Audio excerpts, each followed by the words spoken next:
भर मोबाइल में reel scroll करने से बढ़िया है कि आप अपने सिरहाने एक किताब रख लीजिए। आपके जीवन में ज़रूर कुछ न कुछ बदलाव हो जाएगा। मेरे हाथ में अभी एक किताब है, आप देख लीजिए। किताब के नाम है रफू वाली साड़ी और राजकमल प्रकाशन से प्रकाशित हुई है। 250 रुपये दाम है। साहब ये पैसा 250 रुपया आज के समय के लिए कुछ भी नहीं है। आप पीवीआर में जाते हैं और 250 रुपया कहाँ जाता है आपको कुछ पता नहीं चलता है। 350-400 का तो आपके पास वो पॉपकॉर्न आ जाता है। तो अच्छा है कि आप इस किताब को लीजिए और इसको पूरे 5 जाइए, मतलब कि पढ़ जाइए। तो बड़ी मैं खुशनसीब हूँ कि ये किताब भी मेरे हाथ में है और इस किताब के रचयिता लेखक महोदय दक्षिणेश्वर राय जी हमारे साथ मौजूद हैं। तो सबसे पहले तो सर बहुत बहुत धन्यवाद आपको। बहुत बहुत धन्यवाद आपको भी। जितने लोग देख रहे हैं जी, थोड़ा ऊँची आइए। जितने लोग देख रहे हैं उनको भी मेरा प्रणाम, नमस्कार। सर नाम बड़ा अजीब है, रफू वाली साड़ी, कुछ बताएंगे इसके बारे में? जी, ये रफू वाली साड़ी नाम क्या आपको अजीब लगा? अजीब मतलब ये शब्द जो है आप एक चीज बताइए, गरीबियत झलक रही है। रफू कहाँ पे होता है? रफू जहाँ फटा हो, जहाँ फटा हो। हाँ, तो एक फटेहाल औरत की कहानी है जी, जो संघर्ष करती है अपने पति, गरीबी में जी, अपने पति और बच्चों को लेकर। जी, जिसका पति शहर में रिक्शा, दिल्ली जैसे शहर में 15 साल रिक्शा चलाता है जी, और फिर वो वापस गांव में आता है जी, और वहीं पे जीविकोपार्जन करता है। खेती बाड़ी है, कुछ तो लग चुके हैं उसके बटाईदार के पास जी, और शेष जो बचा है उस पर खेती करती है।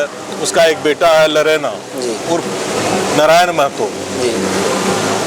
तो ये कहानी एक माँ के संघर्ष की है, अपने बच्चे के लिए, अपने पति के लिए तो है ही, लेकिन खास करके एक आप कह सकते हैं कि शिक्षा, हाँ, गरीबी, ये तमाम चीज़ों के बीच वो जद्दोजहद करती है। कहानी के बीच में हम चलते आ रहे हैं तो उसमें जब कहानी खत्म होती है आपकी रफू वाली साड़ी, तो उसकी माँ कहती है कि तुम्हारे लिए अमानत रखी हूँ वो साड़ी जी। उसका बेटा मतलब आगे चलकर वो बच्चा जी, जो मछली भात खाने का जिद करता है, क्योंकि वो बड़घरिया, जी, हमारे गांव समाज में बड़घरिया बोला जाता है जो बड़े घर वाले अमीर होते हैं।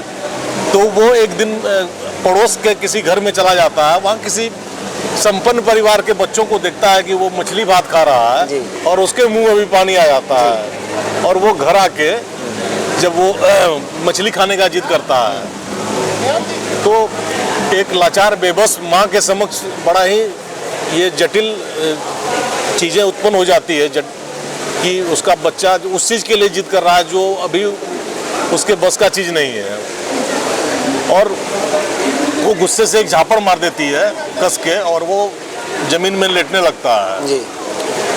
और बाद में जब उसका पिता आता है तो पिता का नाम वीरेंद्र है जी।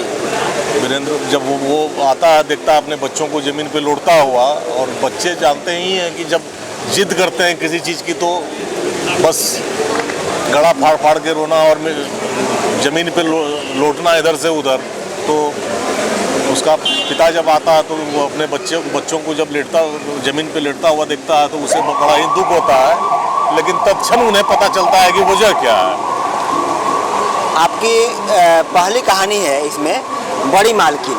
अगर इसकी कहानी की बात की जाए तो इसमें ये हो रहा है कि एक व्यक्ति को अपने गांव के किसी विवाहित महिला से प्रेम हो जाता है और उस महिला की सास इतनी उदारता दिखाती है जो कि वो उस गांव की एक मुखिया के रूप में होती है और वो हमेशा न्याय की बात करती है, न्याय करती है गांव के लोग। न्याय की प्रतिमूर्ति है वो। हाँ, प्रतिमूर्ति है।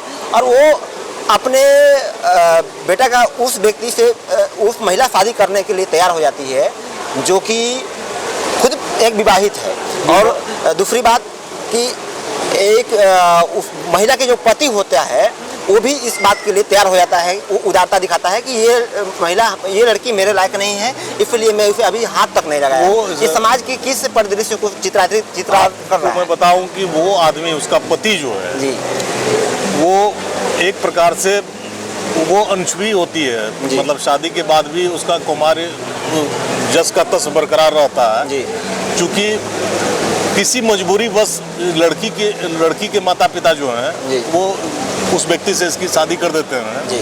और बहुत सीधा साधा भोला भोला आदमी था, और वो परिस्थिति बस उसे भी करना स्वीकार करना पड़ता है। लेकिन पहले दिन से ही उसके अंदर क्या होता है ना कि वो मतलब अपनी पत्नी में अजीब अजीब रूप दिखता है, कभी अपनी माँ का तो कभी देवी दुर्गा का तो कभी किसी का। तो वो बड़ा ही आदर करने लगता है अपनी पत्नी का, ठीक है। वो जो एक आदर भाव होता है वो उसमें वो मतलब उसके अंदर प्रेम नहीं आ पाता है। मतलब वो जो होता है एक पति और एक पत्नी के बीच का जो संबंध होता है, वो फीलिंग्स उसके अंदर नहीं आ पाता है और दूरियां बढ़ती रहती है दोनों में, ठीक है। और यही वजह है कि वो उस रिश्ते को तो निभाता है, लेकिन वो सब कुछ जो होना चाहिए एक पति पत्नी के बीच वो कभी नहीं हो पाया दोनों के बीच। और वो फिर चला जाता है शहर में, क्योंकि उसकी आर्थिक स्थिति बहुत अच्छी नहीं थी। और किसी कारणवश खूबसूरत पत्नी मिल जाना ये एक इसको आप कह सकते हैं कि एक संयोग था उसके लिए, मतलब जो जैसा उसने सोचा नहीं था। बेमेल की शादी थी। जी बिल्कुल बिल्कुल बिल्कुल। इसमें आप एक कहानी जिक्र कर रहे हैं मृत्यु भोज। जब लोग मर जाते हैं तो 13 दिन बाद 13वीं होती है, जो गांव घर समाज के लोगों को खिलाया जाता है। ये हमारी एक परंपरा का एक भाग है। लेकिन इसकी एक नकारात्मक पक्ष ये है कि जो समर्थवान नहीं होते हैं उन पे भी समाज दबाव दे करके मृत्यु भोज के लिए उनको प्रेरित करता है, उनको जबरदस्ती करता है। जी। इस पे आप दो लाइन बोलेंगे? देखिए, सबसे पहले तो मैं मृत्यु भोज जो होता है उसका बहिष्कार करता रहा हूँ, और अब मैं किसी तरह के मृत्यु भोज में नहीं जाता, ठीक है। ये बड़ी बात। मैं इसे एक सामाजिक कलंक मानता हूँ, और क्यों ना हो, ये होना भी चाहिए। और मैं तो अपील करना चाहूँगा देखने वाले लोगों से कि आप भी मृत्यु भोज का बहिष्कार करें, कहीं भी मृत्यु भोज खाने ना जाएं, और लोगों को बताएं कि जो पैसे आप मृत्यु भोज में खर्च करते हैं उस पैसे को आप अपने बच्चों को पढ़ाने लिखाने में खर्च करें और किसी काम में खर्च करें, जिससे आपकी आमदनी और बढ़ सके, आपकी आर्थिक स्थिति और ठीक हो सके, ना कि आपके ऊपर कर्ज का बोझ बन जाए। तो मृत्यु भोज में मैंने ये बताने का प्रयास किया है कि कैसे साहूकार भी खड़े रहते हैं बगल में पैसे देने के लिए, और दबाव बनाया जाता है जिनके घर मृत्यु हुई होती है। आपको पैसा नहीं तो पैसा ले लो, हाँ। भोज कर दो, अब बदले में अपने खेत नाम कर देना, आप गिरवी रख देना, ऐसा। जी जी जी बिल्कुल बिल्कुल। खेत खलिहान गाय बकरी जितना सब कुछ है वो सब कुछ लेने के लिए साहूकार रेडी रहता है। लेकिन जब अभी भी हमारे गांव समाज में कोई जब व्यक्ति मरता है तो उसके भोज के लिए, श्राद्ध क्रम के बाद जो भोज होता है उसके लिए एक बैठकी बुलाई जाती है संपूर्ण गांव वाले की, ठीक है, जिसमें सलाह सम्मत हम लोग बोलते हैं। गांव के सारे लोगों का जुटान होता है और वहाँ सम्मत होता है। गांव के जो प्रमुख व्यक्ति होते हैं, गांव के जो प्रमुख व्यक्ति होते हैं वो उसमें शामिल होते हैं, या उन्हीं के दरवाजे पे होता है सभी जमा, और वहाँ पे ये फैसला लिया जाता है कि तुमको क्या क्या खिलाना है 3 दिनों तक। एक तो मृत्यु हुआ उसके घर में, वो पीड़ा। दूसरा कि 3 दिनों तक उसको एक टाइम किसी दिन पूड़ी खिलाना है, किसी दिन दाल खिलाना है, और किसी दिन और कोई स्वादिष्ट व्यंजन खिलाना है। और उस पर इतना दबाव दिया जाता है उस व्यक्ति पे कि लाचार होके, बेबस होके वो अपनी जमीन को गिरवी रख देता है। और गाय भैंस अगर है तो वो बेचना पड़ जाता है उसको। मतलब आप ये कहिए कि कर्ज के बोझ के तरह दबता चला जाता है।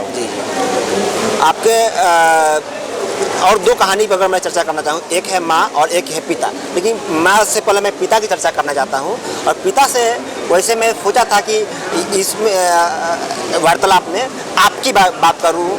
आपकी एक लेगेसी भी है रेणु जी की। अगर जो लोग नहीं जानते हैं वो अनभिज्ञ है रेणु जी से, फने रेणु की मैं बात कर रहा हूँ, और उनके सुपुत्र यहाँ पर बैठे हुए हैं।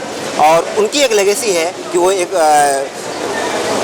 बहुत हिंदी साहित्य, जो आंचलिक साहित्य होती है, उसके एक बहुत बड़ा नाम है। और उनके सपुत्र हमारे साथ बैठे हुए हैं, तो हमारे लिए तो बहुत आराध्य हैं, हमारे लिए एक बहुत बड़े लेखक हैं। आपके लिए एक पिता हैं, और वो पिता जो आपके जन्म के 5 साल ही बाद मर गए, तो वो चीज़ें डीएनए के रूप में या किस रूप में आपके सामने है? आप अपने पिता को एक लेखक के रूप में कैसे देख रहे हैं? देखिए, सबसे पहले तो मैं अपने पिता को देवता और ईश्वर मानता हूँ। मैंने किसी देवी देवता को नहीं देखा, अपने पिता को देखा। और जब मैंने साहित्य को जानना शुरू किया, समझना शुरू किया, जैसे जैसे मैं पढ़ता गया और मेरे पिता का कद मेरे नज़रों में बढ़ता चला गया।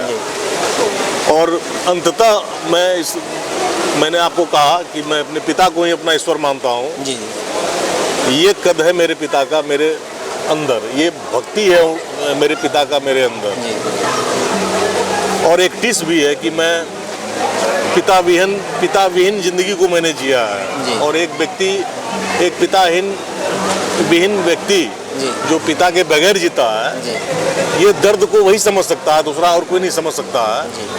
जब मैं स्कूल गया तो सभी बच्चे के पेरेंट्स आते थे और मुझे मेरी बहन पटना लेके चले आई थी और पटना में ही मेरा एडमिशन करा दिया गया।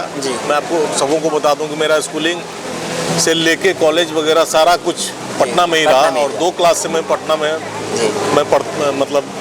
पढ़ता रहा। मतलब 2 क्लास से लेके मैट्रिकुलेशन, ग्रेजुएशन, MBA सब कुछ मैंने पटना से किया है। ये बड़ी बात है कि आप पटना जैसे बिहार की राजधानी में रह करके आप पढ़ाई किए, लेकिन आपकी लेखनी में गांव की वो जो पगडंडियों की जो झलक है, जो गांव की कीचड़ है, वो हमें बड़ा वो हमारी, देखिए, जिसे आप पगडंडी बोल रहे हैं, उस पगडंडी पे मैं चला हूँ।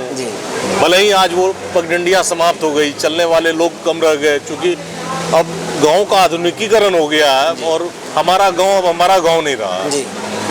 हम ना तो शहरी हो सके और ना ही ग्रामीण हो सके ठीक से। अब पूरी तरह से तस्वीरें बदल चुकी है आधुनिकता के दौड़ में। कब गांव शहर बन गया, अर्ध शहर बन गया, मुझे कुछ समझ में नहीं आ रहा अभी तक। लेकिन मैंने उन चीज़ों को जिया है। मैं पगडंडियों पे चला हूँ। मैं कच्चा रास्ता जो